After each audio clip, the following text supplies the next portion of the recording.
লাঠির বৈশিষ্ট্য, এই যে মুসা আলাইহিস সালামের যে লাঠিটা ছিল, এটা কিন্তু কোনো সাধারণ লাঠি ছিল না। এই লাঠিটা মূলত আল্লাহ রাব্বুল আলামিন জিবরিল আলাইহিস সালামের মাধ্যমে মুসা আলাইহিস সালামকে দিয়েছিলেন। সুবহানাল্লাহ। মুসা আলাইহিস সালামকে দিয়েছিলেন আল্লাহ জিবরিলের মাধ্যমে। জিবরিল আলাইহিস সালাম বলেছিলেন, ও মুসা, এই লাঠিটা রাখো, তোমার অনেক কাজে আসবে, অনেক কাজে আসবে।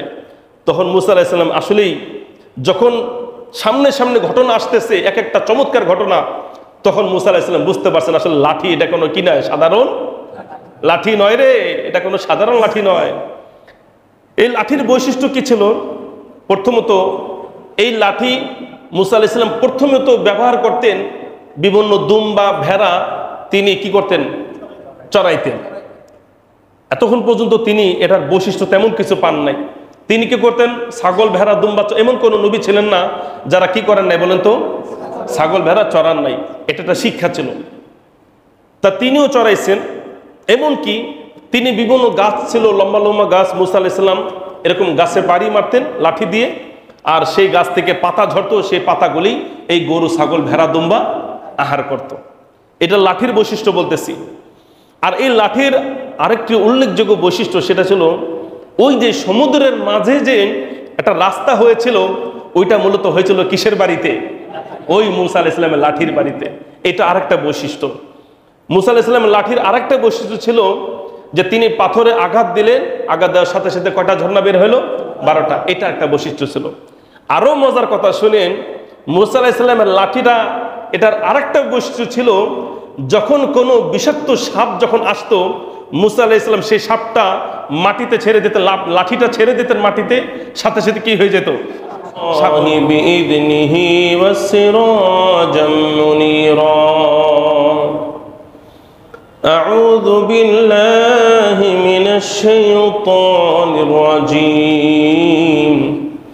বিসমিল্লাহির রহমানির রহিম। وَإِذِ اسْتَسْقَى مُوسَى لِقَوْمِهِ فَقُلْنَا اضْرِبْ بِعَصَاكَ الْحَجَرَ فَانفَجَرَتْ مِنْهُ 12 عَيْنًا قَدْ عَلِمَ كُلُّ أُنَاسٍ مَّشْرَبَهُمْ كُلُوا وَاشْرَبُوا مِن رِّزْقِ اللَّهِ وَلَا تعثوا في الأرض مفسدين صدق الله مولانا العظيم। আজকে তাফসীর সহজে বোঝার জন্য গত সপ্তাহের তাফসীরটা আপনাদের একটু শুনতে হবে, তাহলে আজকে তাফসীরটা আপনারা বুঝতে পারবেন। মূলত এখানে তাফসীর বলতে ঘটনা চলতেছে। কার ঘটনা? মুসা আলাইহিস সালাম কর্তৃক বনি ইসরাইলের বিভিন্ন ঘটনা। গত সপ্তাহে আপনারা শুনেছিলেন যেখানে বলা হয়েছিল যে মুসা আলাইহিস সালাম যখন তাদেরকে তাওরাতের কিতাবের প্রতি ঈমান আনার জন্য আবেদন করলেন, যে তোমরা সবাই তো প্রায় মৃত্যু প্রায়, কিন্তু আমি আল্লাহর কাছে দোয়া করে তোমাদেরকে বাঁচাবার সুযোগ করে দিয়েছি, বেঁচে থাকার সুযোগ করে দিয়েছি, সুতরাং তোমরা তাওরাত কিতাবের প্রতি ঈমান আনো। তখন তারা এত কিছুর পরে বলতেছে কি, যে না, আমরা ঈমান আনতে পারবো না যতক্ষণ পর্যন্ত আল্লাহ তাআলা তুর পাহাড়ে আমাদেরকে না বলবে। যতক্ষণ পর্যন্ত আল্লাহ নিজে না বলবে ততদিন পর্যন্ত আমরা তাওরাতের প্রতি ঈমান আনতে পারবো না। তখন মুসা আলাইহিস সালাম তাদের থেকে কয়জন লোক নিলেন? 70 জন লোক নিয়ে গেলেন। তখন তারা বেশি বাড়াবাড়ি করতে গিয়ে বলল কি, যে না, আল্লাহ যদি নিজে দেখা না দেয়, নিজে যদি দেখা দিয়ে এই কথা না বলে যে তোমরা এই তাওরাতের প্রতি ঈমান আনো, ততক্ষণ পর্যন্ত আমরা তাওরাত মানতে, বলেন ভাই, পারবো না। এই কথা বলার পরে তো আল্লাহর গজব আসলো, মুহূর্তের মধ্যে সবাই শেষ, মারা গেল। মুসা আলাইহিস সালাম আবার দোয়া করলেন, তারা জীবিত হয়ে গেল। জীবিত হওয়ার পর মোটামুটি তারা বুঝতে পারলো যে আসলে এই তাওরাত সত্য, মুসা সত্য, সুতরাং তার প্রতি, এই তাওরাতের প্রতি ঈমান আনতে হবে। এত কিছুর পরে মুসা আলাইহিস সালাম তাদেরকে বললেন যে আমাদের উদ্দেশ্য সারা জীবন এই মরুভূমিতে থাকা নয়, বরং আমাদের উদ্দেশ্য হলো আমাদের পিতৃভূমি, আমাদের সেই পিতৃভূমি বাইতুল মুকাদ্দাস, সেখানে আমাদের চলে যেতে হবে। আচ্ছা বলেন তো, এই যে তাদেরকে নিয়ে রওনা দিলেন মূলত কত বছর পরে? 400 বা 450 বছর পরে। মানে ওই যে আসছেন ইউসুফ আলাইসাল্লাম, আর তাদের উত্তরসূরি হলো মুসা আলাইসাল্লাম আর বনি ইসরায়েল যারা আছে। তখন মুসা আলাইসাল্লাম তাদেরকে নিয়ে রওনা হলেন। আর বাকি যে ঘটনা পরে বলেছিলাম, যেখানে ওইখানে ঢুকলেন, ঢোকার পর তারা বলল যে আমরা আল্লাহ তাআলার সাথে আমরা যুদ্ধ করতে, কি বলে, ওই এলাকার বাসীর সাথে আমরা যুদ্ধ করতে পারবো না, তুমি আর তোমার আল্লাহ কি করো, যুদ্ধ করো। মূলত ওই ঘটনা কিন্তু এখানে নেই, আছে কোথায়? সূরা আরাফের মধ্যে। কিন্তু আপনাদেরকে অতিরিক্ত শোনাই দিলাম, কারণ কবে সূরা আরাফে যাবেন আর কবে তাফসীর শুনবেন সেটা আমিও নাও বাঁচতে পারি, আপনিও না বাঁচতে পারেন। এই জন্য অগ্রিম আপনাদেরকে আমি শোনাই দিলাম। তো মোটামুটি মরুভূমির মধ্যেই থাকবেন কোথায়? মরুভূমি। এখনো কিন্তু আমরা মরুভূমি থেকে বের হই নাই। এখন মরুভূমির মাঝে আর কি ঘটনা ঘটেছে সেই আলোচনায় মূলত আজকে চলবে। মরুভূমির মাঝে বিভিন্ন ঘটনা, বিচ্ছিন্ন ঘটনা ঘটেছে। তার মধ্যে একটি ঘটনা ঘটেছিল যেটা আপনারা শুনেছেন আমার মুখে বাংলায়, আজকে হয়তো আরবিতে শুনবেন। সেটা কি, তারা বলেছিল বনি ইসরায়েলকে যে আমরা এই মরুভূমির মাঝে যে থাকব, আমরা খাবার তো পেলাম কিন্তু পানির ব্যবস্থা আমাদের জন্য করতে হবে। মরুভূমির মাঝে পানি পাওয়াটা আর যেখানে পাহাড় সেখানে পানি পাওয়াটা একেবারে বিরল, একেবারে বিরল। আল্লাহ যদি খাস রহমত না করে তাহলে সেখানে পানি পাওয়া সম্ভব নয়। তো মূলত ওই যে পানির ঘটনায় শুরু হচ্ছে, আর পানি পাওয়ার পরবর্তী যে ঘটনা সেটা আজকে শুরু হচ্ছে। এটি হলো কি 60 নম্বর এবং 61 নম্বর আয়াত, এই দুইটা আয়াতের তাফসীর হবে। তা মূলত গত সপ্তাহে কি আলোচনা হলো এটাও আপনারা শুনলেন, আর ওইটার সাথে যোগ করে আজকের আলোচনা শুনলে মোটামুটি কি হয়ে যাবে, আপনাদের ধারাবাহিকতা রক্ষা হয়ে যাবে। আগে তরজমা শুনি, আল্লাহ কি বলেন। বিসমিল্লাহির রহমানির রহিম। وَإِذِ اسْتَسْقَى مُوسَى لِقَوْمِهِ, তারা মুসা আলাইহিস সালামের কাছে পানি চাওয়া হইল, লিকাউমিহি, তার জাতির জন্য চাওয়া হইল বলতে বনি ইসরায়েলরা চেয়েছিল যে ও মুসা, তৃষ্ণায় গলা শুকিয়ে গেল, প্রাণ বের হওয়ার উপক্রম, বোধহয় মরেই যাব, এক কাজ করো, আমাদের জন্য দ্রুত পানির ব্যবস্থা করো। আসলে দেখেন এখানে যে পানির ব্যবস্থা করা সম্ভব না এটা কিন্তু বনি ইসরায়েলও জানে, কিন্তু এরপরও তার কাছে কেন বললেন? কারণ মুসা আলাইহিস সালামের দ্বারা সবকিছু, বলেন না কেন, সবকিছু সম্ভব।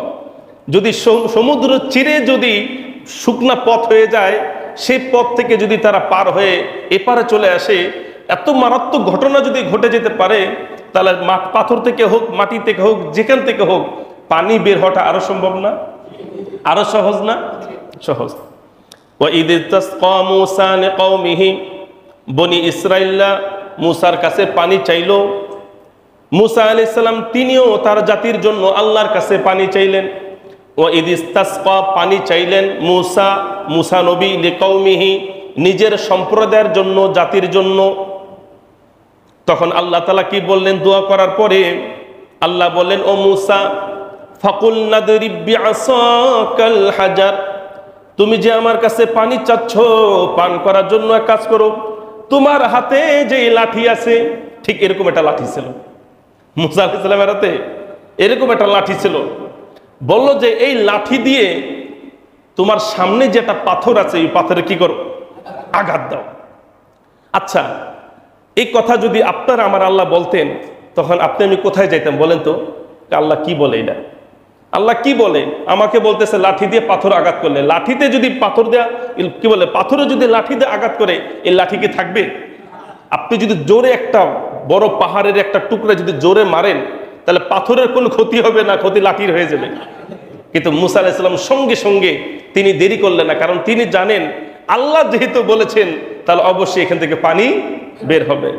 মুসা আলাইহিস সালাম দিলেন জোরে একটা বাড়ি দেওয়ার পরে কি হইল? ফানফাজারাত মিনহু ইসনাতা আশরাতা আইনা, সেই পাথরের টুকরা থেকে তিনটা করে 12টি ঝর্ণা বের হয়ে গেল। সুবহানাল্লাহ। ফানফাজারাত মিনহু ইসনাতা, 12টি ঝর্ণা সেই পাথর ভেদ করে ফুটা হয়ে পানি বের হয়ে গেল। অর্থাৎ আপনাদেরকে আমি এইভাবে বোঝাই, এই যে দেখেন, ধরেন এই যে একটা পাথরের টুকরা, এই পাথরের টুকরা 4-5 জন ধরে বা 10 জন ধরে এটাকে নিয়ে আরেক জায়গায় রাখতে পারে, তাহলে এটা থেকে কি পানি বের হওয়া সম্ভব? যদি এটা মাটির সাথে গেঁথে থাকে, একেবারে ঢুকে থাকে, তাহলে পানি বের হওয়াটা স্বাভাবিক। কিন্তু এটা যদি আলগানো যায়, নিয়ে যদি এক জায়গা থেকে আরেক জায়গায় নেওয়া যায়, এটার ভিতর থেকে ঝর্ণা আকারে পানি বের হওয়া আর একটু কঠিন না ভাই? বলেন, আর একটু কঠিন। তখন এই পাথরের 12টি ঝর্ণা বের হয়ে গেল।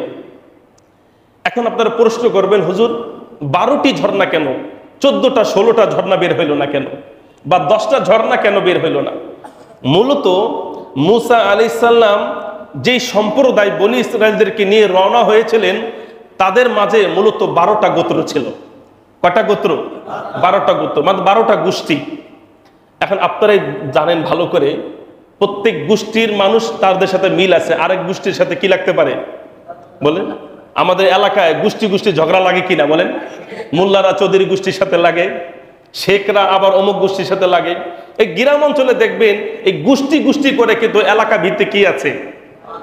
ঝগড়া আছে। এটা কিন্তু বনি ইসরায়েলদের মাঝেও ছিল। এই জন্য এই পানি যদি 12টা ঝর্ণা না হয়ে যদি 4টা বা 6টা ঝর্ণা হইতো, তাহলে এই 12টা দলের মাঝে পানি নিয়ে কারাকারিতে তাদের মাঝে কি শুরু হইতো? ঝগড়া মারামারি হইতো। কারণ বনি ইসরায়েল তো মূলত কি জাতি বলেন তো? তেরা জাতি। তেরা জাতি সহজে মানবে না। এই জন্য অত বেজালা দরকার নাই ভাই। 12টা গোত্র, তোমরা ঝর্ণাও কয়টা? 12টা। অর্থাৎ প্রত্যেকের জন্য এই যে সিঙ্গেল করে ভাগ করা, এই ঝর্ণাটা ওই গোত্রের, এই ঝর্ণাটা ওই গোত্রের। এরকম ভাবে এই যে পাথর ছিল, পাথরটা ছিল চতুর্কোণ বিশিষ্ট। আমার ফোনটা চতুর্কোণ বিশিষ্ট কিনা? চতুর্কোণ বিশিষ্ট। তাহলে এই কোণায় 3টা ছিল, এই কোণায় 3টা, এই কোণায় 3টা, এই কোণায় 3টা। এটা বলেছেন ইবনে আব্বাস রাদিয়াল্লাহু আনহু, এটা ইবনে কাসিরের মধ্যে পাবেন। তার মূলত পাথরের চতুর্পাশে 3টা করে মূলত ছিল কয়টা ঝর্ণা? 12টা ঝর্ণা। এই সুন্দর মতন পাথর থেকে 12টা ঝর্ণা বের হইতো সিঙ্গেল ভাবে, যার যার যে কি বলে ঝর্ণা থেকে তারা পানি সংগ্রহ করত। আবার মুসা আলাইহিস সালাম বলে দিয়েছিলেন, এই গোত্র এই ঝর্ণা থেকে পানি নেবে, এই গোত্র এই ঝর্ণা থেকে পানি নেবে।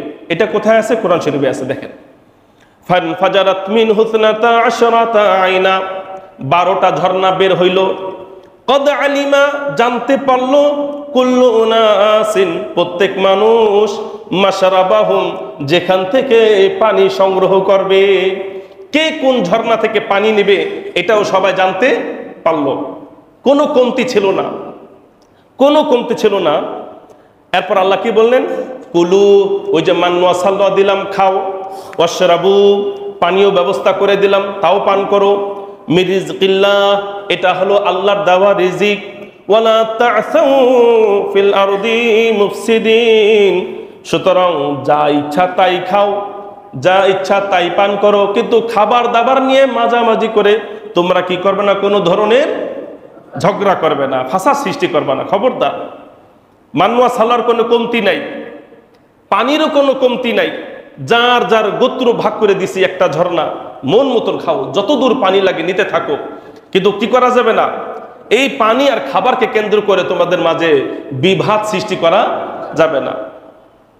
তো এখান থেকে আপনাদেরকে কয়েকটা কথা বলি, যেটা না বললেই নয়। 1 নম্বর বিষয়, এই যে পাথর, যে পাথরটা আল্লাহ রাব্বুল আলামিন মুসা আলাইহিস সালাম বলেছিলেন, এই পাথরের কিছু বৈশিষ্ট্য আপনাদেরকে বলি। এই পাথরের 1 নম্বর বৈশিষ্ট্য ছিল যে এই পাথরটা যখন কারো পানি লাগতো, সে যখন ওই ফুটার কাছে যাইতো, ফুটা থেকে পানি বের হইতো। তার পাত্র যখন ভরে যেত, ফুটার সাথে সাথে বন্ধ হয়ে যেত। সুবহানাল্লাহ বলবেন না? বন্ধ হয়ে যেত। কারণ পানি যেতে কি না হয়? অপচয় না হয়। কোনো কারণে যদি 12টা ঝর্ণাই বন্ধ থাকতো, অর্থাৎ কোনো ঝর্ণা থেকে পানি বের হতো না, তখন আবার তারা কি করতো? আয়েশা বলতো, ও মুসা, পানি তো কি হয়েছে? বন্ধ হয়ে গেছে। তখন মুসা আলাইহিস সালাম আবার দিতেন বাড়ি। অর্থাৎ যখনই পানি শর্ট পড়তো, অর্থাৎ পানি বন্ধ হয়ে যেত, মুসা আলাইহিস সালাম তখন সাথে সাথে কি করতেন? পানি দিতেন। অর্থাৎ যতটুকু পানি দরকার ততটুকু সেই ঝর্ণা থেকে বের হইতো।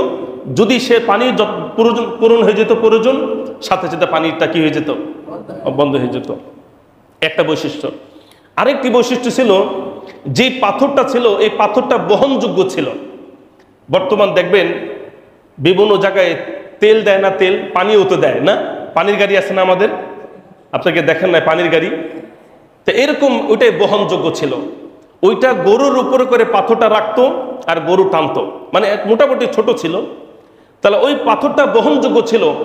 যেখানেই তারা হাঁটতে হাঁটতে যাইতো সেখানে গিয়ে যদি পানির প্রয়োজন হইতো তারা আবার মুসাকে বলতেন, ও নবী পানির ব্যবস্থা করো, তিনি দিতেন একটা বাড়ি, সাথে সাথে পানি বের হওয়া শুরু হয়ে যেত। এই ছিল একটা বৈশিষ্ট্য। এখন আপনারা প্রশ্ন করতে পারেন, হুজুর মুসা আলাইহিস সালামের ঐতিহাসিক জিনিস অনেক কিছুই তো আছে, তাহলে এই পাথর কি আছে? এটা একমাত্র জানতে কে বলতে পারবেন বলেন তো? আল্লাহ বলতে পারবেন। কিন্তু ঐতিহাসিকরা বিভিন্ন জায়গায় তারা গবেষণা করে কিছু পাথর খুঁজে পেয়েছে, কিন্তু ওই পাথরের সাথে আর তফসিরের সাথে কি নাই, কোনো মিল নাই। কারণ তফসিরের মধ্যে আসছে চতুর্কোণ ছিল, চতুর্পাশে তিনটা করে ঝর্ণা ছিল, কিন্তু আপনারা ইন্টারনেটে সার্চ করে যে পাথরটা দেখতে পাবেন যারা বলতেছে এটা মুসা আলাইহিস সালামের সেই পাথর, কিন্তু ওইখানে তিনটা করে ঝর্ণা না, এক লাইনে প্রায় 8টা-9টা করে ঝর্ণা। তাহলে তো তফসিরের সাথে কি হইল না, মিল হইল না।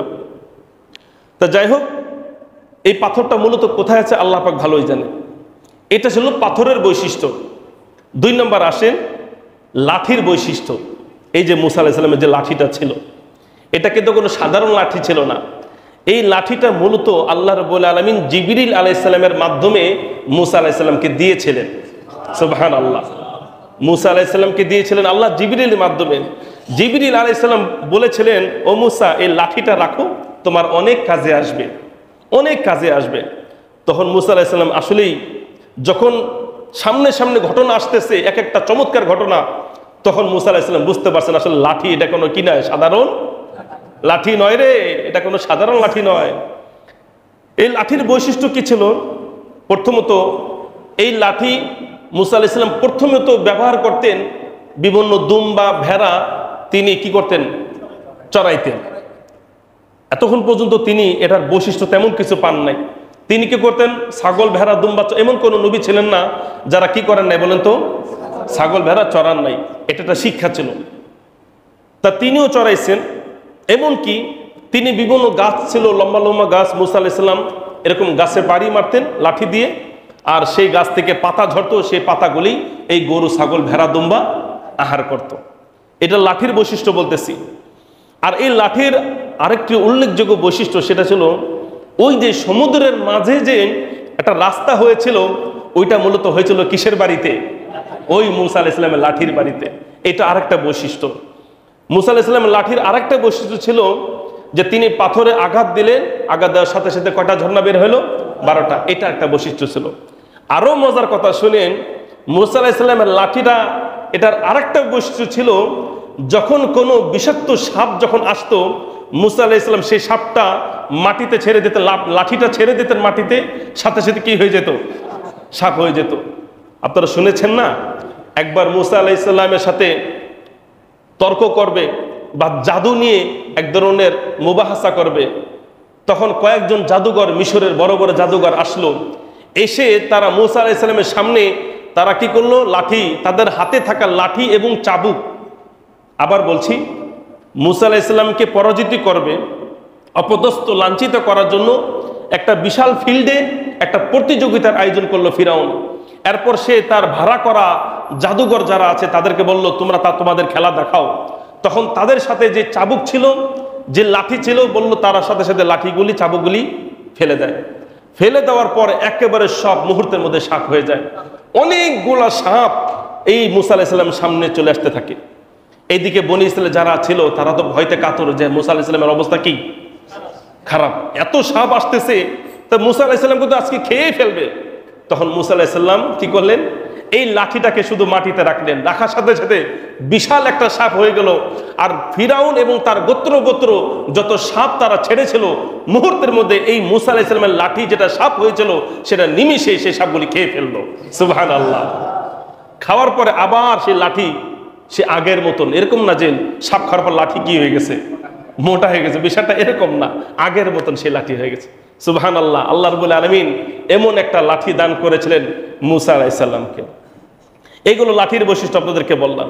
মূলত এই লাঠিটা ছিল মুসা আলাইহিস সালামের জন্য একটা মুজিজা।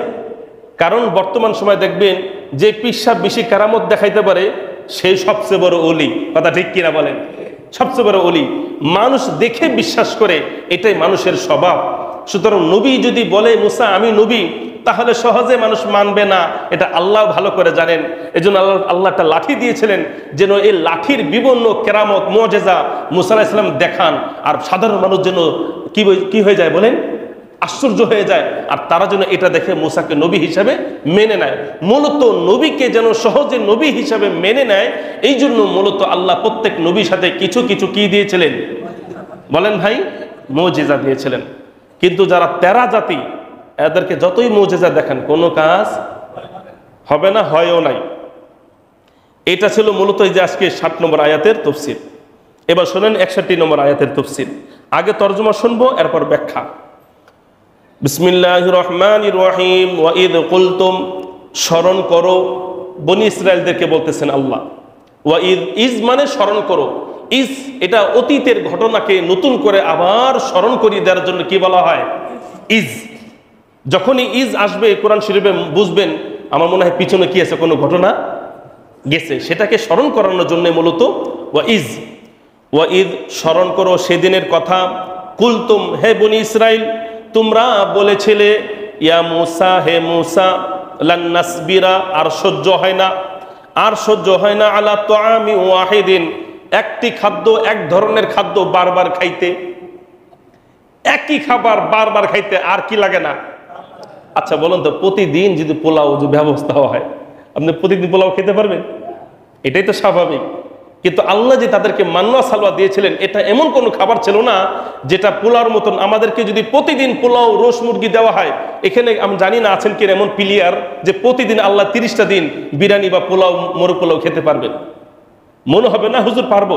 এক সপ্তাহ পরে দেখুন অবস্থা কি খারাপ হয়ে যাবে। কারণ আমাদের আবহাওয়া, স্বাস্থ্য দিক থেকে এগুলো অনেক সময় অনুকূল হয় না। যে আমাদের ডাক্তার সাহেবরা বসে আছেন, অন্যায় ভালো বলতে পারবেন। তো যাই হোক, তারা বলতেছে যে এক ধরনের খাবার প্রতিদিন খেতে আর ভাল লাগে না রে। ফাদউ, ও মুসা একটা কাজ করো, এই যে প্রতিদিন এক ধরনের খাবার খাই, মান্না সাল্লা, মান্না সাল্লা, মান্না সাল্লা, আর খেতে ভালো লাগে না। ফাদউ, সুতরাং তুমি আমাদের জন্য, লানা, আমাদের জন্য আল্লাহর কাছে, রব্বাকা, দোয়া করো। ফাদউ লানা রব্বাকা, তুমি তোমার পালনকর্তার কাছে দোয়া করো। কি দোয়া করবা? ইউখরিজ লানা, তিনি আল্লাহ যেন আমাদের জন্য বের করে দেন, মিম্মা তুমবিতুল আরদু, ভূমিজাত, ভূমিজাত চাষাবাদযোগ্য জমিন থেকে খাবার, চাষাবাদযোগ্য জমিন থেকে খাবার। আপনারা তো জানেন চাষাবাদ জমিতে কি হয়? ধান হয়, গম হয়, আলু হয়, বিভিন্ন সবজি তরকারি তো কোথায় হয় বলেন ভাই? চাষাবাদ জমিতে। তা বলতেছে ইউখরিজ লানা, এই মান্না সাল্লা খাইতে আর ভালো লাগে না। ইউখরিজ লানা, তুমি দোয়া করো আল্লাহ যেন আমাদের জন্য, মিম্মা তুমবিতুল আরদু, আমাদের জন্য ভূমিজাত খাবার, চাষাবাদযোগ্য জমিন থেকে যেটা উৎপন্ন হয়, ওই খাবার যেন আমাদের জন্য ব্যবস্থা করে দেন। সেটা কি? আবার সেটাও তারা বনি ইসরাইল বলতেছে। এখন ভূমিজাত খাবার কি, সেটাও মূলত বনি ইসরাইল ব্যাখ্যা করে দিচ্ছে কি, মিন বাকলিহা, মিন বাকলিহা মানে শাকসবজি। অর্থাৎ এই মান্না সাল্লা খাইতে খাইতে একেবারে অস্থির, আর খাইতে পারতেছি না। এখন আমাদের জন্য এমন খাবারের ব্যবস্থা করো। কেমন খাবার? মিন বাকলিহা, খাবারটা হবে শাকসবজি। ওয়াকিসা ইহা, কিকসা এটা হলো কাকড়ি। আপনারা কাকড়ি কাকে বলেন? এই দেশে কাকড়ি বেশি হয় না, এটা ইন্ডিয়াতে বেশি হয় কাকড়ি। আপনারা যে শশা খান না, শশা এটাই একটু লম্বা হবে এবং পেঁচানো হবে সাপের মতন। সাপের মতন কি হবে? পেঁচানো হবে। আপনার ইন্টারনেটে সার্চ করবেন কাকড়ি কাকে বলে, কাকড়ি। এই কাকড়ি এটা পেঁচানো থাকে, কিন্তু খেতে একেবারে শশার মতন। আমার কথা বুঝতে পেরেছেন? হ্যাঁ। ওয়াকিসা ইহা কাকড়ি, ওফুমিহা গম, ওয়া আদাসিহা মসুরি ডাইল, ও বাসালিহা পিয়াজ। ওরা বলতেছে আমাদের জন্য এমন খাবার ব্যবস্থা করো যে জমিনে হয়। এখন তারাই বলতেছে, যেমন শোনো মুসা, তুমি শোনো কোন কোন খাবার। মিন বাকলিহা, শাকসবজি ব্যবস্থা যেন হয়। ও কিসা ইহা কাকড়ি, ও ফুমিহা গম, ও আদাসিহা মসুরি ডাইল, ও বাসালিহা পিয়াজ। এই ধরনের খাবার আমাদের জন্য নতুন করে কি করো, ব্যবস্থা করো। আসলে সারা জীবন যারা পান্তা ভাত খায়, সারা জীবন গরিবানা জীবন যাদের হয়, এরা কিন্তু হঠাৎ করে ভালো খাবার বেশি সহ্য করতে পারে না। এই যে বনি ইসরায়েল সারা জীবন কিন্তু অভাব অনটনে ওদের দিনকাল গেছে, কারণ ওরা ছিল গোলাম। কি ছিল বলেন? বনি ইসরায়েল যারা ছিল গোলাম। আর গোলামরা কি ভালো খাবার খেতে পারে? তাদেরকে ভালো খাবার দিত না, একেবারে উচ্ছিষ্ট নিম্নমানের খাবার। যারা মালিক ছিল তারা তাদেরকে নিম্নমানের খাবার দিত। খাবার খাওয়ার পরে যেটা থাকতো সেটাই তাদেরকে দিত। অনেক সময় দিত না, রুটি দিলে তরকারি দিত না, আবার তরকারি দিলে ঝোল দিত, মাংস দিত না, এই অবস্থা ছিল। তো এতদিন তো তারা ভালো খাবার খেতে পারে নাই, খেয়েছে নিম্নমানের খাবার। আর এখন ভালো খাবার আসছে, এখন কি হইতেছে না? এই দেখেন, এই কথাটা যে বললাম না, হুবহু আল্লাহ তাআলা নিজে বলছেন। দেখেন, ক্বালা, আল্লাহ তাআলা বলতেছেন, আতাস্তাবদিলুনাল্লাযীনা হুয়া আদনা বিল্লাযী হুয়া খায়র। আরে বোকারা, তোমরা তো যেটা নিম্নমানের খাবার সেটা গ্রহণ করতেছো উচ্চমানের খাবার ছেড়ে। উচ্চমানের খাবার ছেড়ে নিম্নমান খাবার গ্রহণ করার জন্য তোমরা উঠে পড়ে লেগেছো। তাহলে এটা হলো আল্লাহ তাআলার ভাষায়। আর আমাদের সহজ ভাষায় কি, যে এতদিন খাইছে খাবার নিম্নমানের খাবার, এখন ভালো খাবার কি হইতেছে না, সহ্য হচ্ছে না। আল্লাহ বলতেছেন, আতাস্তাবদিলুনা আল্লাযীনা হুয়া আদনা বিল্লাযী হুয়া খায়র। আরে তোমাদের জন্য যেটা উত্তম খাবার মান্না এবং সালওয়া, এটার পরিবর্তে তোমরা নিম্নমানের খাবার গ্রহণ করতেছো। মানে তোমরা তো বিবেকহীন মানুষ, তোমাদের ন্যূনতম বিবেক নাই। আল্লাহ তাআলা নিজে বলতেছেন, আচ্ছা ঠিক আছে, তোমাদের যদি মান্না সালওয়া নাই ভাল লাগে, এক কাজ করো, ইহবিতু মিসরা, তাহলে আবার মিশরে চলে যাও। ওই যে গোলামের জীবন, এতদিন তোমরা জীবন যাপন করছো গোলামী জীবন, আবার কি করো, সেই মিশরে যে গোলামী জীবন যাপন করো, ওইটাই তোমাদের জন্য কি ছিল বলেন? ভালো ছিল। আচ্ছা রাগ করেন না, একটা লোক রাস্তায় থাকে, এখন এই লোকটাকে আপনি ভালোবেসে আপনার সুন্দর একটা বাসায় তাকে একটা রুম দিলেন, চৌকির ব্যবস্থা করলেন, খাট পালঙ্গের ব্যবস্থা করলেন। এখন সে বলতেছে, ভাই আমার এখানে থাকতে মন চায় না, তুমি এক কাজ করো, এই খাটটা সরাই ফেলো। যাক, তখন সে লোকটা প্রথমে কিছু বলবে না, মনে মনে করে, দেখছো খাট দিলাম যাতে ভালো করে আরাম করে ঘুমায়, এখন সে বলতেছে কি খাটের দরকার নেই। কয়দিন পরে আবার বলতেছে, বা এই ফ্যানটা সরাইলে মনে ভালো হয়, আমার বেশি শীত করে। উনি ফ্যানটাও সরাই দিল। এখন বলতেছে জানালা, পর্দা, জানালা তো দরকার নেই, খুলে ফেলো। তখন এইভাবে যদি কয়েকদিন বলতে থাকে, তোর লোকটা কি বলবে, তোর জন্য রাস্তায় কি ছিল, তোর জন্য রাস্তায় ভালো চলো, এই ভিআইপি রুম তোর জন্য না, তোর তো রাস্তায় থাকার অভ্যাস, এখন রুমে তো আর ঘুম হচ্ছে না।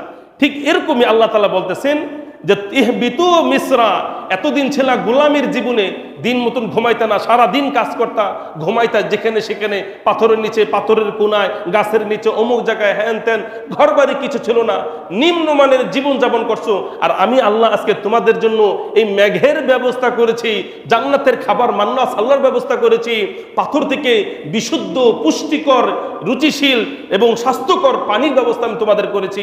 এখন এগুলো তোমাদের জন্য ভাল লাগতেছে না, ইহবিতু মিসরা, যাও পারলে আবার সেই মিশরে চলে যাও, আবার যাও মিশরে চলে যাও। ফাইন্না লাকুম মা সাআলতুম, তাহলে সেখানে যখন যাবা, যা চাবা তাই তোমরা পাবা।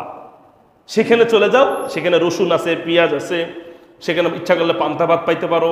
সেখানে যাবা, সেখানে পচা পচা বিভিন্ন মাছ আছে, যাও ওইখানে যে সেইগুলোই কি করো, খাও। তোমাদের তো ভালো খাবার সহ্য হচ্ছে না, ফাইন্না লাকুম মা সাআলতুম, সুতরাং সেখানে তোমরা চলে যাও, যা মন চায় সেটাই তোমরা সেখানে পাবে। এই যে এই পর্যন্ত একটা বিষয়। তাহলে দেখেন আপনারা, এই যে এই পর্যন্ত যে আলোচনাগুলি হলো, এখান থেকে আপনারা সবাই বলেন তো কি বুঝলেন, যে বনি ইসরায়েলদের মূলত সম্পূর্ণ কি ছিল, বিবেকহীন মানুষ ছিল। কথা বলেন ঠিক কিনা? কতটা বিবেকহীন ছিল, এই আলোচনা থেকে প্রমাণ হয় যে বনি ইসরায়েলদের আসলে নলেজ বলতে, জ্ঞান বলতে কিছু ছিল না। এর কারণ কি জানেন? আসলে ভাই শোনেন, 450 বছর যারা গোলামের জীবন যাপন করে, নিম্নমানের গোলামী জীবন তো বুঝছেন, দাসত্বের জীবন, অর্থাৎ সারা জীবন যদি জেলখানায় থাকে যে ব্যক্তি, কথার কথা, কেউ 50 বছর, জীবনের 50 বছর জেল কাটাই দিছে, জেলের মধ্যে ছিল, এখন বের হওয়ার পরে দেখবেন তার এই পরিবেশ কি লাগে না, ভাল লাগে না। এটা সত্য কথাই, ভাল লাগে না। যে যেখানে থাকে ওই পরিবেশ তার জন্য যেমনই হোক, একবার বের হইলে আর ওই পরিবেশের কথা সে ভুলতে পারে না।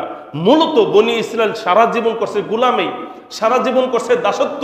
এই জন্য মূলত আজকে স্বাধীন হয়েছে, এখন এই স্বাধীন জীবন তাদের কাছে কি লাগতেছে না, ভালো লাগতেছে না। সেই গোলামের জীবন, সেই আগের যে অভ্যাস, কু অভ্যাস এবং অনৈতিকতা তাদের মধ্যে চলে আসছে, চরিত্রহীনতা এবং কি বলে সাহসহীনতা, হিম্মতহীনতা, এটা তাদের মাঝে একেবারে বদ্ধমূল হয়েছিল, এটা সহজে বের হয় নাই।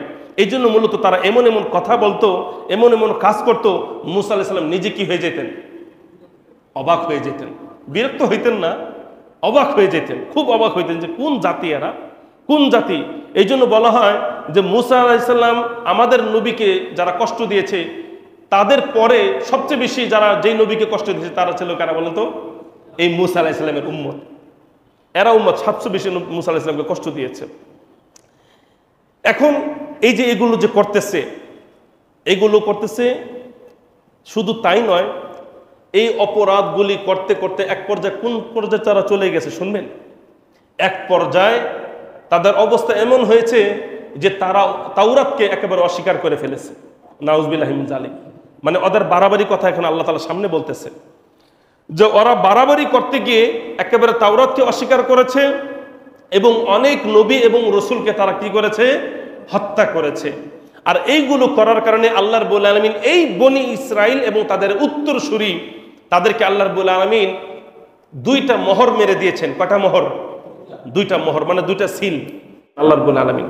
এই যে বর্তমান যে দেখেন ইসরায়েলের ইহুদি যারা আছে, এরা মূলত কোরআনের আল্লাহ তাআলার পক্ষ থেকে সেই সিল মারা ব্যক্তি। বুঝতে পেরেছেন আপনারা? এরা সিল মারা ব্যক্তি। কিভাবে আপনাদেরকে বলি শোনেন আগে। এই যে তাদের অপকর্মের কারণে আল্লাহ দুইটা সিল মেরেছেন।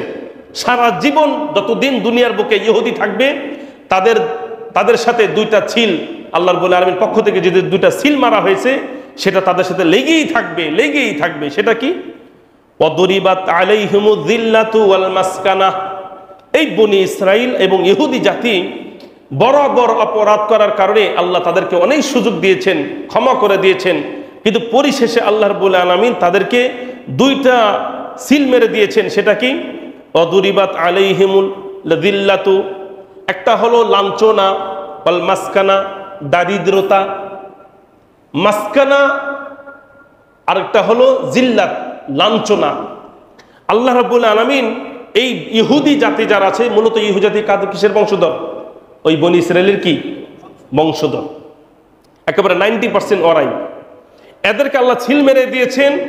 এরা পৃথিবীর যেখানেই থাকবে সেখানেই লাঞ্ছনার বোঝা বহন করবে, পৃথিবীর যেখানেই থাকবে সেখানে স্থায়ীভাবে থাকতে পারবে না, যাযাবরের মতন জীবন যাপন করবে।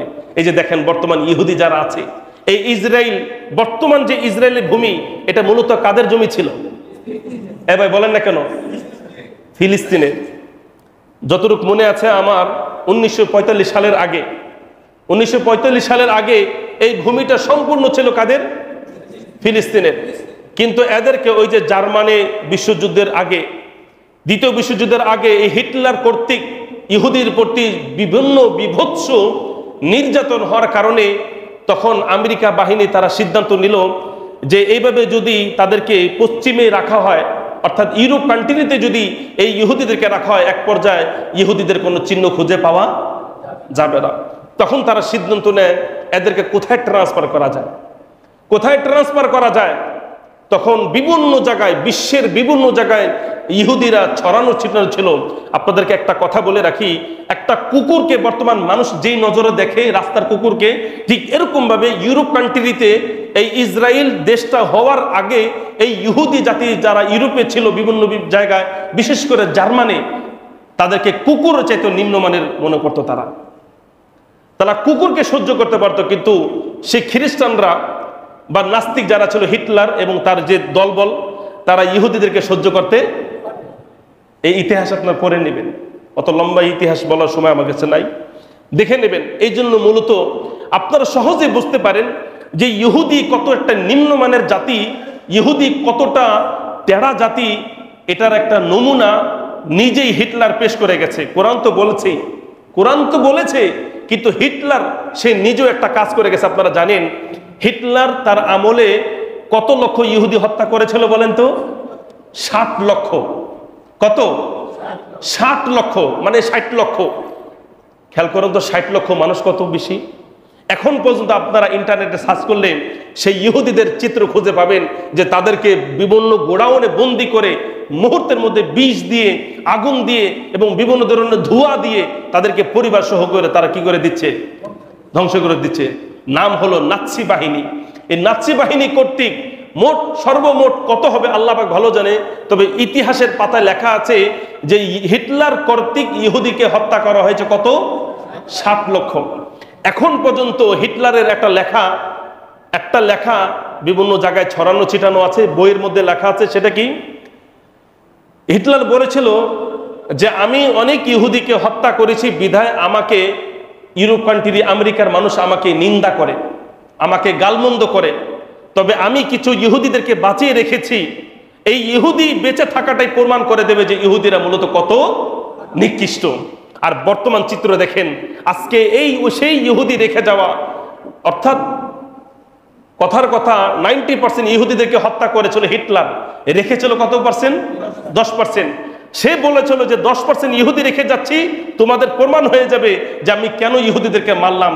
এই ইহুদিদেরকে যে আমি রেখে যাচ্ছি, তোমরা একদিন বলতে বাধ্য হবে যে আমি কেন এই 10% ইহুদি ছাড়লাম। বুঝতে পারছেন?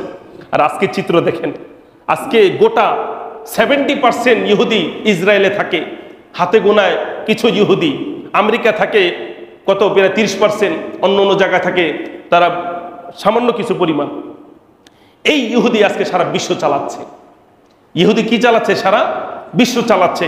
সারা বিশ্ব যতই তারা পরিচালনা করুক, কিন্তু দেখেন তাদের নির্দিষ্ট কোনো জায়গা নাই, নির্দিষ্ট কোনো জায়গা নাই। এদের ক্ষমতা আছে, টাকা আছে, অস্ত্র আছে, অনেক কিছু আছে, বুদ্ধি আছে, শয়তানি বুদ্ধি, চিকন বুদ্ধি, শয়তানি বুদ্ধি, কিন্তু এরপরও তাদেরকে সারা বিশ্বের মানুষ তাদেরকে কুকুরের নজরে দেখে। কিসের নজরে? কুকুরের নজরে দেখে। এদেরকে মানুষ মনে করে না তো, কিন্তু বলতে পারে না কার কারণে? আমেরিকার কারণে। এটা মূলত কি জন্য আপনারা বলতে পারবেন? এই যে দুরিবাত আলাইহিম জিল্লাতু ওয়াল মাসখানা, কারণ আল্লাহ তাআলাই তো তাদের লাঞ্ছনার ছিল মেরে দিয়েছেন। সুতরাং আল্লাহ তাআলা তাদেরকে লিখে দিয়েছেন এরা যতদিন দুনিয়া থাকবে লাঞ্ছনার জীবন যাপন করবে, যাযাবরের জমি তারা কি করবে, যাযাবরের মতন জীবন যাপন করবে, নির্দিষ্ট কিনা জমিতে থাকতে পারবে না। কেমনে মেরে কার জমি দখল করে থাকা যায়, সারা জীবন এই চেষ্টায় থাকবে। আর সেটাই করেছে। দ্বিতীয় বিশ্বযুদ্ধের পরে এই ইসরায়েল বাহিনী, যাযাবর জাতি, যারা মধ্যপ্রাচ্য থেকে বিভিন্ন হাঁটি হাঁটি পা করে ইউরোপ কান্ট্রি এবং আমেরিকায় বিভিন্ন জায়গায় বস্তি স্থাপন করেছিল, পরবর্তীতে তারা আবার সেই যাযাবর জীবন যাপন করে তারা আবার কি করে, জাহাজে করে এসে ফিলিস্তিনে ভূমিতে আসে। আর সেই ফিলিস্তিনি ভূমিতে এসে সন্ত্রাসী করে করে মুসলমানদের জমি দখল করে করে এখন তারা নিজের একটা দেশ গঠন করেছে, নাম দিয়েছে কি ইসরায়েল। আর ফিলিস্তিনের জন্য রেখেছে সামান্য কিছু জমি, আর সেটাই এখন দখল করার জন্য কি কর্মকাণ্ড তারা চালাচ্ছে, এটা বর্তমান মিডিয়াই সাক্ষী। জোরে বলেন ঠিক কিনা? বর্তমান মিডিয়াই সাক্ষী। এমন কোনো দিন নাই যে ফিলিস্তিনের ভূমি, ফিলিস্তিনের মাটির মানুষদেরকে, স্থানীয় মানুষ, গাজার মানুষ কিন্তু স্থানীয়, এরা উড়ে এসে জুড়ে বসা মানুষ নয়, এরা যাযাবর মানুষ নয়। বিশ্বের মধ্যে যখন সভ্যতা ছিল না, তখন সভ্যতা ছিল একমাত্র ফিলিস্তিনের মধ্যে। কোথায় ছিল? যখন সারা বিশ্বে সভ্যতা ছিল না, এটা আমি অনেক আগের কথা বলতেছি, হাজার হাজার বছর আগের কথা। যখন কোথাও ছিল না, সভ্যতা ছিল না, আধুনিকতা ছিল না। আপনারা বলেন যে বর্তমান যুগ হলো আধুনিক যুগ। আপনারা যারা ইতিহাস পড়েন খেয়াল করবেন, আরো শত শত হাজার হাজার বছর আগে তারাই মূলত যুগ পালন করেছে। কিসের যুগ? আধুনিক যুগ। এখন তো ইন্টারনেটের যুগ, সেটা বলতে পারেন, ইন্টারনেটের যুগ বলতে পারেন। আধুনিকতা কারা কয়, সভ্যতা কাকে বলে, সেটা হলো হাজার হাজার বছরে বিভিন্ন নিদর্শন রেখে গেছে মানুষে, বিভিন্ন তাদের আবিষ্কার করা, তাদের নির্মাণ করা বিভিন্ন অবকাঠামো প্রমাণ করে যে মূলত কি বলে, আধুনিকতা এখন না, ছিল কখন? আরো আগে। আর সবচেয়ে বেশি সভ্যতা, আধুনিকতা ছিল এই ফিলিস্তিনের মাটিতে, এই গাজার মাটিতে। এই জন্য মূলত ওই যে কি বলে, অদুরিবাত আলাইহিম দিল্লাতু ওয়াল মাসকানা, এই যে আজকে দখল করে বসে আছে, মূলত তাদের নির্দিষ্ট কি নাই, কোনো জমি নাই। আজকে বিশ্বের যেখানে তারা যায় তাদেরকে দেখতে পারে না, তাদেরকে কেউ দেখতে পারে না। বিভিন্ন জায়গায় তারা ফ্ল্যাট কিনে, যখন শুনে খ্রিস্টান নাই, যখন শুনে যে আমার পাশের বিল্ডিং এ ইহুদি আসছে, তারা সেই বাড়ি ছাড়ার জন্য কি হয়ে যায়, পাগল হয়ে যায়, চলে যায় সেখান থেকে। ইহুদিদেরকে দেখতেই পারে না। এই কেন দেখতে পারে না? এটা আপনারা মনে করতেছেন যে ইহুদিদের ক্ষমতা, মূলত এই ক্ষমতা হলো স্বার্থের কারণে। কিসের কারণে? স্বার্থের কারণে। এই ইসরায়েলকে তারা রেখেছে কোথায়? মধ্যপ্রাচ্যে মুসলমানদের জমিতে, যেন মুসলমানরা না উঠতে পারে, মুসলমানের জন্য শক্তি একত্রিত করে না দাঁড়াইতে পারে। এই জন্য মুসলমানদের শক্তিকে হেনস্থ করার জন্য, দুর্বল করার জন্যই মূলত বিস্ফোরা হিসেবে এই ইসরায়েলকে আমেরিকা এবং অন্য অন্য কান্ট্রি তারা কি করতেছে বলে? ব্যবহার করতেছে। যতই তাদেরকে ব্যবহার করুক, ওয়াদুরিবাত আলাইহিমু যিল্লাতু ওয়াল মাসকানা, লাঞ্ছনা, দারিদ্রতা, যাযাবরের জীবন, এটা তাদের থেকে বের হতে পারবে না। কেন বের হতে পারবে না বলেন তো? কারণ তারা একটা অপরাধ করেছিল, ওয়াবাউ বিগদাবিন মিনাল্লাহ। কারণ এই ইহুদি জাতি, এদের উপর আল্লাহ তাআলার গজব রয়েছে। আপনি যতবার নামাজের মধ্যে বলবেন গায়রিল মাগদুবি আলাইহিম, এই গায়রিল মাগদুবি আলাইহিম কারা? এরা হলো ইহুদি। বলেন না কেন? ইহুদি। আপনি যতবার বলতেছেন গায়রিল মাগদুবি আলাইহিম, মূলত আপনি ইহুদিদেরকে এক ধরনের কি দিচ্ছেন বলেন? লানত, অভিশাপ দিচ্ছেন। অভিশাপ দিচ্ছেন। কেন তাদের এই অভিশাপ? এই ইহুদিদের অভিশাপ কেন? ওয়াবাউ বিগদাবিন মিনাল্লাহ, আল্লাহর পক্ষ থেকে গজব নিয়ে তারা দুনিয়ার মধ্যে বিচরণ করতেছে, ঘুরতেছে। এর কারণ কি? কারণ কি?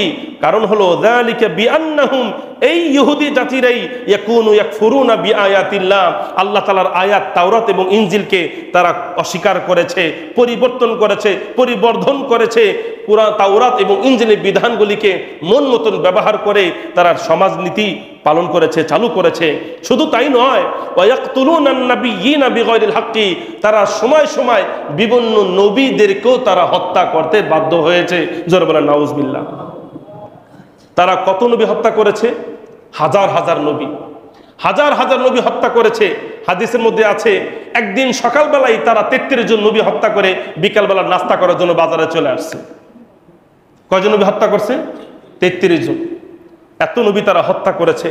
শুধু তাই নয়, জাকারিয়া আলাইহিস সালামের মতন একজন নবী, যার নামে কোরআন শরীফে কি আছে? একটা সূরা। এই জাকারিকে ইহুদিরা কি করেছে? হত্যা করেছে। আপনারা তো আজকে যখন দেখেন গাজার মুসলমানদেরকে তারা মারতেছে, আপনাদের কাছে খুব খারাপ লাগে, ঠিক না? এরা কত পাষাণ, কত পাষাণ। এরা গাজার বাচ্চাদেরকে হত্যা করে, এরা গাজার নারীদেরকে হত্যা করে, গাজার মুসলমানদেরকে হত্যা করে। আপনাদের অনেক কষ্ট লাগে, ঠিক না? কষ্ট লাগারই কথা। কিন্তু দেখেন, এরা তো মানুষ হত্যা করতেছে, আপনার কষ্ট লাগতেছে, অথচ এরা নবীদেরকে পর্যন্ত হত্যা করেছে। এবার বোঝেন ওদের অন্তরটা কত কঠিন। যারা নবী হত্যা করতে পারে তাদের কাছে মানুষ হত্যা হওয়াটা স্বাভাবিক নয়? স্বাভাবিক নয় ভাই, স্বাভাবিক। ওরা মানুষ হত্যা করে দিয়েছে। যার মানুষ মারার অভ্যাস, সে তার কাছে কি বলে, তার কাছে কোনো কুকুর আর শুকুর নিহত হওয়া, এটা কি কোনো আশ্চর্যের বিষয়? এটা তো সাধারণ বিষয়। তাই ইহুদিরা এই যে মানুষ যে মারতেছে, বাচ্চাদেরকে মারে কিন্তু ওদের দিল নরম হয় না, নারীদেরকে মারে ওদের দিল নরম হয় না। বিভিন্ন হাসপাতালের মধ্যে চিকিৎসা অবস্থায় তারা বোম নিক্ষা করে, কি বলে, বোম নিক্ষা করে তারা মেরে ফেলতেছে। এদের মায়া হয় না। কেন মায়া হবে বলেন তো? কারণ ওদের দিল, এটা দিল না, এটা পাথরের চেয়ে কি হয়ে গেছে? শক্ত হয়ে গেছে। পাথর থেকে নরম হয়ে পানি বের হতে পারে, কিন্তু ইহুদিদের অন্তর নরম হয়ে চোখ থেকে কোনোদিন পানি বের হবে না। পাথর থেকে পানি বের হওয়া সম্ভব, কিন্তু ইহুদিদের দিলটা নরম হয়ে চোখ থেকে পানি বের হওয়া সম্ভব নয়। এই জন্য তো আল্লাহ রাব্বুল আলামিন কি বলেছেন শুনবেন? সুম্মা কাসাত কুলুবুকুম, তোমাদের অন্তর কঠিন হয়ে গেছে। আল্লাহ তাআলা নিজে বলতেছেন কঠিন হয়ে গেছে। সুম্মা কাসাত কুলুবুকুম, এটা হলো আরেকটা আয়াতের তাফসীর করতেছি। সুম্মা কাসাত কুলুবুকুম মিন বাদি যালিকা, এই নবীদেরকে হত্যা করার পরে, নবীদের প্রতি জুলুম নির্যাতন করার পরে, তাওরাত জাবুর ইনজিলের মধ্যে পরিবর্ধন আনার পরে, খোদার বিধানকে লাঞ্ছিত করার পরে, আল্লাহকে অবমাননা করার পরে, সুম্মা কাসাত কুলুবুকুম, তোমাদের অন্তর আর সাধারণ কোনো অন্তর নাই। সুম্মা কাসাত কুলুবুকুম মিন বাদি যালিকা, তোমাদের অন্তর কঠিন হয়ে গেছে। কেমন কঠিন জানেন? ফাহিয়া কাল হিজারা, পাথরের মতন কঠিন হয়ে গেছে। এরপর আল্লাহ বলতেছে, আরে না না না না, আও আসাদ্দু কসওয়া, পাথর হচ্ছে তার কি হয়ে গেছে? কঠিন হয়ে গেছে। কারণ কি জানেন? কারণ ওয়া ইন্না মিনাল হিজারাতি, কারণ পাথর থেকে লামা ইয়াতাফাজ্জারু মিনহুল আনহার, নহর বের হতে পারে, ঝর্ণা বের হতে পারে। ওয়া ইন্না মিনহা লামা ইয়াশাক্কাকু, পাথর চিরে ফায়াখরুজু মিনহুল মা, পানি বের হতে পারে। ওয়া ইন্না মিনহা লামা ইয়াহবিতু মিন খাশিয়াতিল্লাহ, কিন্তু আল্লাহর ভয়ে তাদের অন্তর থেকে, তাদের অন্তর নরম হয়ে চোখ থেকে পানি বের হতে পারে না। আল্লাহ তাআলা বলে দিয়েছেন। এই জন্য দেখেন না, এই যে গাজার মুসলমানদেরকে মারে, আপনারা বলেন না ওদের অন্তর কত পাষাণ? আল্লাহ বলতেছেন এর চাইতে 1000 গুণ পাষাণ ওদের অন্তর। কারণ ওদের হাতে নিহত হয়েছে নবী এবং রাসূলরা। এই যে জাকারিয়া আলাইহিস সালামকে হত্যা করেছে ইহুদিরা, তার সন্তান ইয়াহইয়া আলাইহিস সালাম তাকে হত্যা করেছে ইহুদিরা। শামউন নামে একজন নবী, তাকে হত্যা করেছে ইহুদিরা। এরকম ভাবে বহু নবীকে তারা হত্যা করেছে। আল্লাহ বলতেছেন এই হত্যা করার কারণে মূলত ওয়ায়াকতুলুনান নাবিয়্যিনা বিগাইরিল হাক্কি, তারা নবীদেরকে হত্যা করেছে। যালিকা বিমা আসাউ ওয়া কানু ইয়াতাদুন, আর এটা ছিল তাদের সীমা লঙ্ঘন। তারা অনেক অপরাধ করেছে, অনেক সীমা লঙ্ঘন করেছে। আর এইগুলো করার কারণেই মূলত আল্লাহ বলেছেন দুরিবাত আলাইহিমুদ দিল্লাতু ওয়াল মাসকানা, যতদিন ইহুদি দুনিয়ার মধ্যে থাকবে লাঞ্ছনা থাকবে, তাদের অসম্মান থাকবে না। সম্মান মানুষ কি বলে সামনাসামনি দেবে, কিন্তু অন্তর থেকে তাদেরকে কি করবে? ঘৃণা করবে। এই যে দেখেন না আমেরিকা ট্রাম্পের সাথে নেতানিয়াহুর কি একটা সম্পর্ক, এই সম্পর্ক কিন্তু আন্তরিকভাবে না, বলেন কিসের ভাবে? মুখে মুখে, মুখে মুখে। আর আল্লাহ রাব্বুল আলামিন তাদেরকে সিল মেরে দিয়েছেন। যাই হোক, আলোচনা আলহামদুলিল্লাহ শেষ। তাহলে এই দুইটা আয়াতের তাফসীর আপনারা অনেক কিছু শুনলেন। প্রথমত আপনারা জানলেন পাথরের কথা, সেখান থেকে 12টি ঝর্ণা বের হলো। তার আল্লাহ রাব্বুল আলামিন যে কোনো জায়গা থেকে রিজিক বের করতে পারেন, এই আয়াত আমাদেরকে কি দেয়? ইঙ্গিত দেয়। এই জন্য যে কোনো জায়গায় খাবারের ব্যবস্থা নাই, পানির ব্যবস্থা নাই, কিন্তু এটা যে খাবার যে ব্যবস্থা হবে না, পানি যে ব্যবস্থা হবে না, এটা অসম্ভব কিছু না, এটাই আমাদেরকে ইঙ্গিত দেয়। 2 নম্বর হলো খাবার বেশি পেয়ে এটাকে অপচয় না করা, এটা হলো আল্লাহ তাআলা আরেকটা শিক্ষা। 3 নম্বর হলো যে খাবার, যে কোনো খাবার আপনার ঘরে আমার ঘরে আছে, এটা খেতে খেতে বিরক্ত না হওয়া। এটা বিরক্ত না হওয়া। ওই যে প্রতিদিন গোস্ত খাইতেছেন, আল্লাহ খাবার সুযোগ দিয়েছে, এখন বললেন তো গোস্ত ভালো লাগে না, এই গোস্ত কপাল থেকে একদিন কি বলেন উঠে যাবে। এই জন্য প্রতিদিন গোস্ত খাইতেছেন, আলহামদুলিল্লাহ বলেন।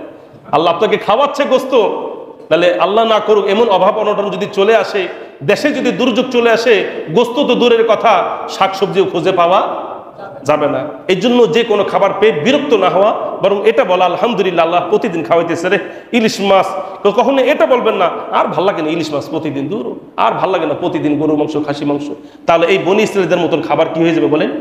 উঠে যাবে। এটাই আয়াতের শিক্ষা। আরেকটা হলো ইহুদি জাতিদেরকে দেখে কোনোদিন এটা ভাববেন না যে আল্লাহ মনে হয় তাদেরকে দেখতেছেন না, আল্লাহ মনে হয় তাদেরকে সুযোগ দিয়েছেন। বিষয়টা এমন নয়, কারণ ওদের বিপদ, ওদের কপাল পোড়াটা সামনে আসতেছে, ওদের দুর্যোগ, ওদের দুর্ভিক্ষ, ওদের পর গজব আল্লাহ তাআলার পক্ষ থেকে এমন ভাবে আসবে, সেই গজব থেকে তারা নাজাত হতে পারবে না। ওমা তৌফিক ইল্লা